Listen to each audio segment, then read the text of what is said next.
Pithapuram Telugu Desam party incharge Varma గారిని కొంతమంది తక్కువ చేసి మాట్లాడుతున్నారు, తక్కువ చేసి చూపిస్తున్నారు.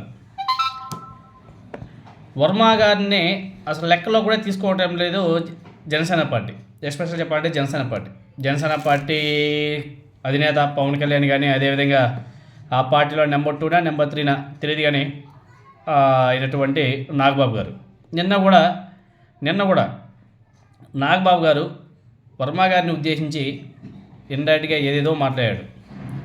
దాని మీద కొంతమంది తెలుగుదేశం పార్టీ వాళ్ళు అయితే స్పందిస్తున్నారు, కొంతమంది స్పందించడంలే.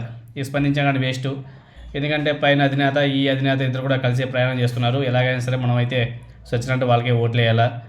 ఇప్పుడు సింగిల్గా వెళ్ళినా కానీ మనం గెలిచేది లేదు, పోయేది లేదు. మనకి ఎవరో ఒక సపోర్ట్ అయితే కావాలా అని చెప్పేసి తెలుగుదేశం పార్టీ భావిస్తుంది, వాళ్ళ కార్యకర్తలు కూడా భావిస్తున్నారు.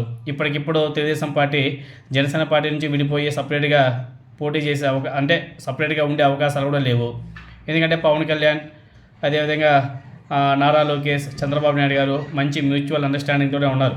కేడర్ మాత్రం కొంచెం అసంతృప్తితో ఉన్నారు. కానీ వీళ్ళంతా ఆ నాటికి ఎలక్షన్ వచ్చే నాటికి వీళ్ళందరూ కూడా ఒకటైపోతారు. సో తెలుగుదేశం పార్టీ కేడర్ కూడా తెలుసు, సింగిల్గా పోటీ చేస్తే మనం గెలిచేదేం లేదు కాబట్టి మనకి ఎవరో ఒకరు కావాలి కాబట్టి పవన్ కళ్యాణ్ ఉన్నాడు కాబట్టి పోనీ తిట్టుకొని నడవని జగన్మోహన్ రెడ్డి గారిని వీళ్ళ టార్గెట్ ఏంటంటే జగన్మోహన్ రెడ్డి గారిని ఓడించాలా. జగన్మోహన్ రెడ్డి గారు ఆ పార్టీ అధికారంలో రాకుండా చేయాలి, అదే వాళ్ళ టార్గెట్. దానికోసం ఎంత గడ్డైందంటారు, ఎన్ని మాటలైనా సరే అనిపించుకుంటారు, ఎన్ని జెండాలైనా మోస్తారు, ఏమైనా చేస్తారు. ఇంకా అంతే. దానికి మించి ఇంకా మనం దాని గురించి ఎక్కువగా మాట్లాడుకోవాల్సిన అవసరం కూడా లేదు. ఎందుకంటే తెలుగుదేశం, జనసేన, బీజేపీ మూడు ఇప్పటికీ ప్రయాణం చేస్తూనే ఉంటాయి. ఇంక వైసీపీ ఏమంటే వీళ్ళు ముగ్గురు కలిసే ఉంటారు కాబట్టి దానికి తగ్గట్టుగా ఏమైనా సరే ప్లానింగ్స్ వేసుకోవాలి. కానీ వాళ్ళు విడిపోయి పోటీ చేస్తారనేది మేబీ డౌట్ఫుల్లే.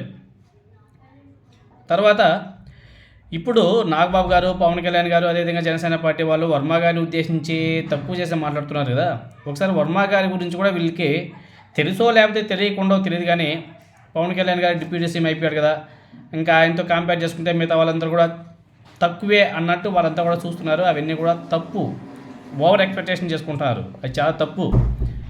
ఈ 2024లో కూడా వర్మ గారు ఇండిపెండెంట్గా పోటీ చేసి ఉంటే మేబీ ఆయన గెలిచేవాడు. కానీ ఆయన నారా చంద్రబాబు నాయుడు గారి మాటకి కట్టుబడి ఆయన సైలెంట్గా ఉండిపోయి పవన్ కళ్యాణ్కి సపోర్ట్ చేసి గెలిపించడం కూడా జరిగింది. మనం చూసాం పవన్ కళ్యాణ్ గారు ఆయన దగ్గరికి వెళ్ళి ఆశీర్వాదాలు తీసుకోవడం, వర్మ గారు మాకు సపోర్ట్ చేయాలా, మీ సపోర్ట్ లేకపోతే మాకు కష్టం అని చెప్పేసి మాట్లాడడం, ఇవన్నీ కూడా గతంలో జరిగాయి. ఇప్పుడు గెలిచిన తర్వాత వీళ్ళు ఏదో మాట్లాడుతున్నారు. కానీ అదేవిధంగా వర్మ గారు ఇండిపెండెంట్గా పోటీ చేస్తే ఎలా ఉంటుంది అన్నది కూడా మనం గత చరిత్ర ఒకసారి తెలుసుకుంటే, అంటే 2014లో వర్మ గారు పిఠాపురం నుంచి ఇండిపెండెంట్గా పోటీ చేసి గెలిచాడు. మామూలు మార్జిన్ కూడా కాదు.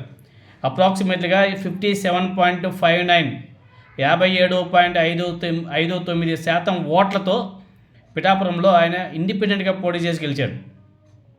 అప్పుడు ఇండిపెండెంట్గా ఎస్వీఎస్ఎన్ వర్మ గారు, ఇప్పుడు Telugu Desam party in charge, YSR Congress party నుంచి పెండెం దొరబాబు, ఆయన ఇప్పుడు జనసేన పార్టీలో చేరిపోయాడు. తర్వాత తెలుగుదేశం పార్టీ నుంచి పివి విశ్వం ఈయన పోటీ చేశాడు. వీళ్ళకి చూడండి ఓట్స్, వర్మ గారికి 97,511 ఓట్లు వచ్చాయి. దొరబాబు గారికి 54, అంటే వైఎస్ఆర్ కాంగ్రెస్ పార్టీకి 50,431 ఓట్లు వచ్చాయి. అప్పుడు తెలుగుదేశం పార్టీ నుంచి పివి విశ్వం గారు పోటీ చేస్తే ఆయనకు వచ్చినటువంటి ఓట్లు 15,187 ఓట్లు. అంటే ఇక్కడ మెజారిటీ అప్రాక్సిమేట్లీగా 47,000 వర్మ గారికి. ఇండిపెండెంట్గా పోటీ చేస్తే పిఠాపురంలో వచ్చేటువంటి ఓట్లు శాతం 57.59, మెజారిటీ 47,000కి పైగానే ఇండిపెండెంట్గా పోటీ చేస్తే. ఇప్పుడు చెప్పాలి ఆయన గురించి, మేబీ ఏవో మాట్లాడుకుంటారు కానీ ఆయనకి ఫుల్ పిఠాపురం ఆయన చేతుల్లో ఉంది. ఆయన అనుకున్నాడంటే నెక్స్ట్ ఎలక్షన్కి మొత్తం తారుమారైపోతాయి. ఇప్పుడు పవన్ కళ్యాణ్ గారు నెక్స్ట్ వచ్చే ఎలక్షన్లో కూడా పిఠాపురంలో పోటీ చేస్తే గెలుస్తాడా అనేసి ఒకసారి ఆలోచన చేస్తే అది పెద్ద క్వశ్చన్ మార్కే. వర్మ గారు కానీ తెలుగుదేశం పార్టీలో ఉండి వ్యతిరేకంగా పనిచేస్తే మాత్రం పవన్ కళ్యాణ్ గారి పరిస్థితి గోయిందా. ఒకవేళ తెలుగుదేశం పార్టీ, జనసేన పార్టీ వాళ్ళిద్దరికి కానీ దరిద్రంగా చుట్టుకునిందంటే వర్మ గారు వైఎస్ఆర్ కాంగ్రెస్ పార్టీ కానీ చేరిపోతే ఇంకొక లెవెల్గా ఉంటుంది. కాబట్టి వర్మ గారిని తక్కువ చేసి చూడకండి. ఆయన ఇండిపెండెంట్గా పోటీ చేసినప్పుడే ఆయనకి బోల్డెన్ ఓట్లు వచ్చాయి. కాబట్టి ఆయన తక్కువ చేసి మాట్లాడడం వల్ల మీకే నష్టం. ఎస్పెషల్ చెప్పాలంటే జనసేన పార్టీకే నష్టం, పవన్ కళ్యాణ్ గారికే నష్టం. ఆయన మళ్ళీ పోటీ చేసే పరిస్థితి ఉండదు అక్కడ ఈ విధంగా మాట్లాడుకుంటూ పోతే. కాబట్టి మీరు రాజకీయంగా ఎదగాలి అనేసి అనుకుంటే ఇలాంటి మాటలు మాట్లాడడం మానేయాలి. లేదు అంటే ఇంకా మీ కర్మ అంతే.